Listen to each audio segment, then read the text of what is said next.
Hello everyone, welcome to सतीन UK. And आज मुझे बहुत खुशी हो रही है एंड वो मैं आप लोगों के साथ शेयर करना चाहती हूँ। तो आज सुबह मेरे पास आया है ये। ऑलराइट, सो ये जो मेरे पास वाया कोरियर आया है ये बहुत ही कुछ इम्पोर्टेंट चीज़ है। तो लेट्स इसको हम थोड़ा अनपैक करते हैं कि ये है क्या। ऑलराइट गाइस, सो मुझे इसका बहुत टाइम से वेट था क्योंकि इसके बिना थोड़ा दिक्कत हो जाती है। सो गाइस, ये है मेरा इंडियन पासपोर्ट जो कि यूके में जब मैं शिफ्ट कर रही थी, राइट, तो वो गुम हो गया था। ऑलराइट, सो एक्चुअली हुआ क्या कि ड्यूरिंग शिफ्टिंग मैंने थोड़े टाइम पहले अपना जो पासपोर्ट है वो किसी डॉक्यूमेंटेशन के लिए मैंने निकाला था, बट एट द एंड हुआ क्या कि वो मुझसे मिसप्लेस हो गया, राइट।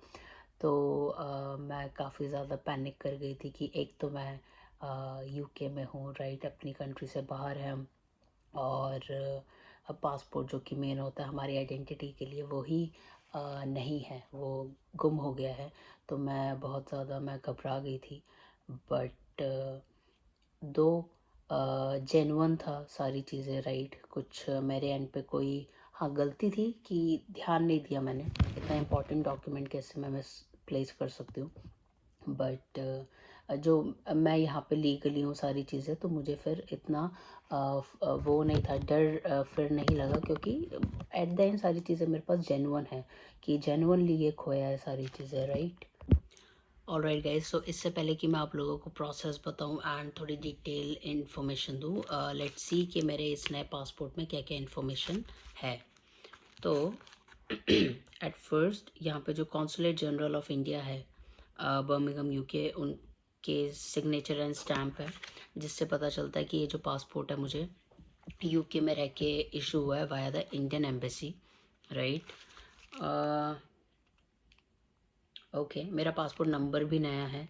एंड देन जो डेट ऑफ इशू है, मेरा जो पासपोर्ट था वो एक्चुअली 1.5 साल बाद वैसे ही एक्सपायर हो रहा था, तो मुझे एनी हाउ मुझे विद इन यूके रह के अप्लाई करना ही पड़ता।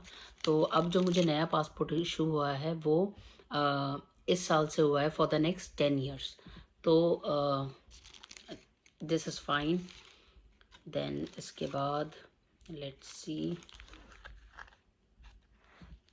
ऑलराइट, तो यहाँ पे मैं जैसे देख पा रही हूँ जो पेरेंट्स वगैरह के नेम होते हैं एड्रेस वगैरह के बाद जो डिफरेंट है सिनारियोस ये है कि यहाँ पे मेरा पुराना पासपोर्ट नंबर डला हुआ है, उसकी डेट ऑफ इशू है, उसकी date of sorry place of issue है, एंड जो फाइल नंबर था वो भी मेंशन्ड है मेरे इस नए वाले, जो फाइल नंबर था वो भी मेंशन्ड है मेरे इस नए वाले पासपोर्ट में। तो एंड उसके आगे लिखा हुआ है ओल्ड पासपोर्ट रिपोर्टेड लॉस्ट।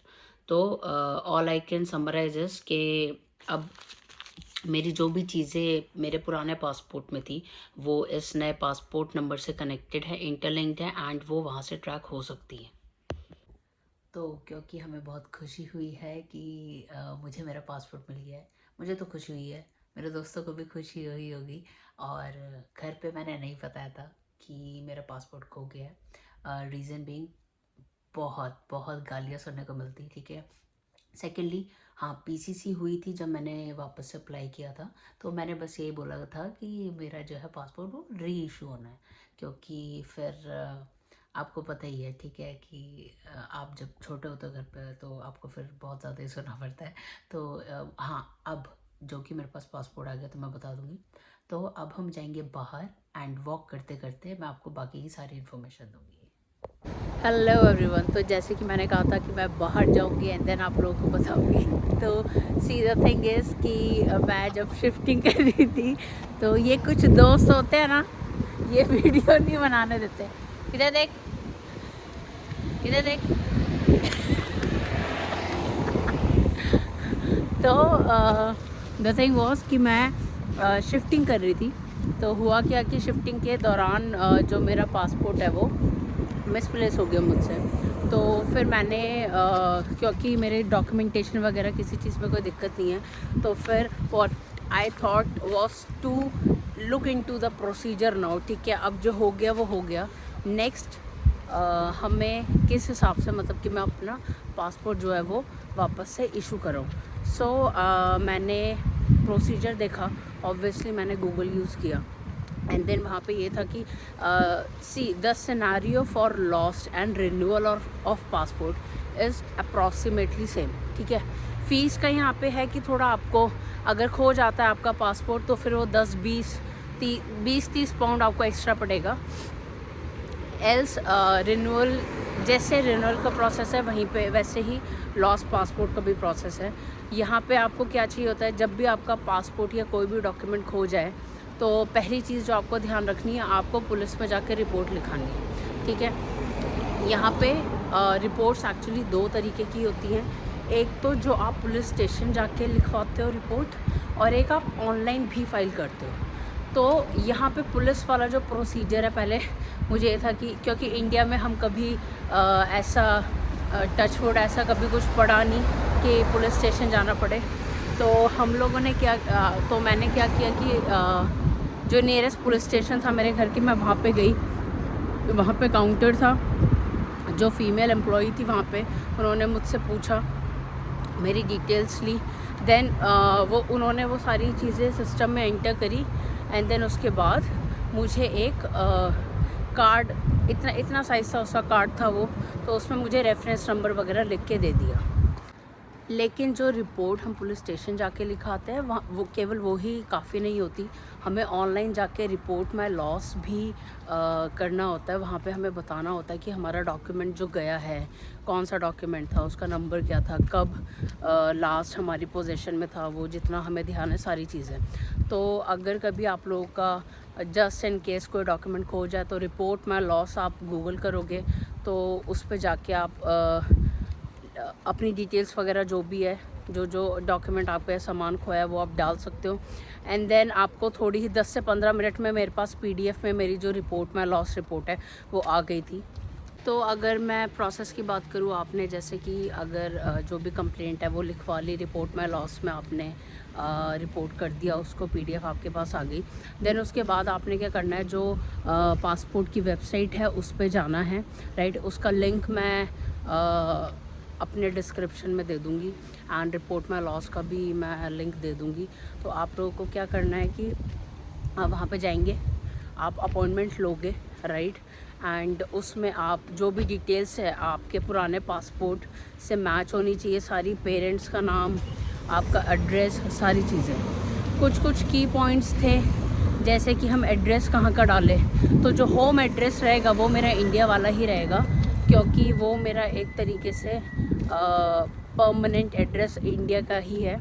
ठीक है, तो जो पुलिस वेरिफिकेशन वगैरह का सारा प्रोसेस जो नॉर्मल होता है, तो जो प्रोसेस होता है हमारा वो सेम होता है कि जैसे पासपोर्ट वेरिफिकेशन होगी, आपको वहाँ पे जाना पड़ेगा। ठीक है, जैसे इंडिया में होता है सारी चीज़ें, पीसीसी वगैरह सब कुछ। तो यहाँ पे क्या था, यहाँ पे वीएफएस है जो हमारे पासपोर्ट वगैरह की क्वेरीज़ वगैरह जो भी है वो हैंडल करते हैं। इन्होंने बीच में एक मीडिएटर रखा हुआ है। तो वीएफएस में आप अपॉइंटमेंट ले लो, ठीक है, एंड उसमें आपको अपने डॉक्यूमेंट्स लेके जाने पड़ेंगे। डॉक्यूमेंट्स एज सच डॉक्यूमेंट्स लगेंगे आपके, जो आपके वीज़ा की कॉपी है, बीआरपी लेके जाना बहुत ज़रूरी है, एंड फिज़िकल कॉपी स्पेशली। जो डॉक्यूमेंट है उसमें मेंशन होता है कि इंडिया की भी कोई आपको आईडी चाहिए होती है। लिखा था तो फिर मैं लेके गई थी। आप आधार, वोटर आईडी कार्ड, ये सब गवर्नमेंट इशूड आईडी चाहिए होती है, आप लेके जा सकते हो। बट वहाँ पे मेरे से पूछा नहीं था, राइट, उन्होंने चेक नहीं किया। सारे डॉक्यूमेंट्स आपके वीएफएस वाले चेक कर लेते हैं, देन उसके बाद आपको काउंटर पे वो अलाइन करवा देते हैं, आपको एक नंबर दे देते हैं, आप उस काउंटर पे जाते हो, आप अपनी सारी चीज़ें दिखाते हो, डॉक्यूमेंट्स वगैरह वहाँ पे, एंड देन आप फ़ीस देते हो। तो हमें एक चीज़ का ध्यान रखना है कि यहाँ पे जो फ़ोटोज़ होती हैं वो एज़ पर डिपेंड करती हैं कि भाई आप किस डॉक्यूमेंटेशन के लिए लगा रहे हो, ठीक है। तो उनका डायमेंशंस वगैरह सब गिवन होती है। तो ये फैसिलिटी वहाँ पे ये लोग भी प्रोवाइड करते हैं, वीएफएस वाले। 10 पाउंड में आपकी वो 2 पिक्स खींचते हैं, क्लिक करते हैं, जो कि उसी टाइम एप्लीकेशन में यूज़ हो जाती है। ओके गाइज़, मैंने एक आइसक्रीम ब्रेक ले लिया था। ओके, तो हाँ, हम फ़ीस की बात कर रहे थे। मेरी जो टोटल फ़ीस लगी थी वो थी 144 पाउंड्स, जिसमें से 10 पाउंड्स मेरे पिक के थे, जो मैंने वहाँ पे पासपोर्ट साइज़ खिंचवाई थी। एंड देन उसके अलावा 15 से 20 पाउंड मेरे जो थे वो कोरियर सर्विस थे, क्योंकि हम जो पासपोर्ट है उसके वो आएगा तो उसके हमें ही पे करना है। एंड देन बाकी का जो था वो मेरे लॉस्ट के केस में फ़ीस थी जो मैंने पे करी है, राइट। एंड मिनिमम इस प्रोसेस को 4 से 8 हफ्ते लगते हैं। एंड मेरा 2 महीने से पहले पहले आ गया पासपोर्ट। तो ये सारा प्रोसेस होता है। पहले तो प्लीज़ मेक श्योर कि हम लोग ये सारे डॉक्यूमेंट संभाल के रखें, जो कि मेरे से नहीं हो पाया था इस time. But yes, this is the procedure. तो जस्ट इन केस आपको कभी ज़रूरत पड़े तो आप ये वीडियो देख के जो लिंक्स मैं प्रोवाइड कर रही हूँ उनके थ्रू आप इन्फॉर्मेशन चेक कर सकते हैं।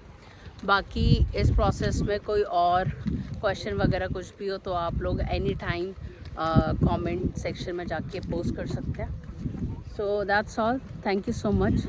Please like, comment and subscribe and share the video, right? Thank you so much.